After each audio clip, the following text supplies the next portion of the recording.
অজ্ঞান হয়ে গেছিল, সে জানেও না যে কি করছে। সে বলতেছে আমি তো কিছুই জানি না, কিছুই খেয়াল করতে পারছি না।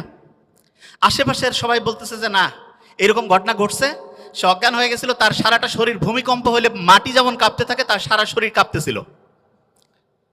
তখন বিচারকরা এদিক ওদিক তাকাইলো, সবাই একই সাক্ষী দিচ্ছে, এবং বিচারকরা বুদ্ধিশুদ্ধি করে বলল যে তুমি নিশ্চয়ই এমন কিছু করছো, এই সমাজে তোমার আর রাখা যাবে না, তোমাকে 1 সপ্তাহের মতো সময় এখানে আমরা আলাদা করে, ওই যে করোনায় আক্রান্ত হইলে যেমন একদম আলাদা করে রাখতো না, শুধু আলাদা করে হচ্ছে যে চেহারা দেখার বুদ্ধি নাই, খাবার দাবার দিত, এরকম করে 1 সপ্তাহ রাখবো।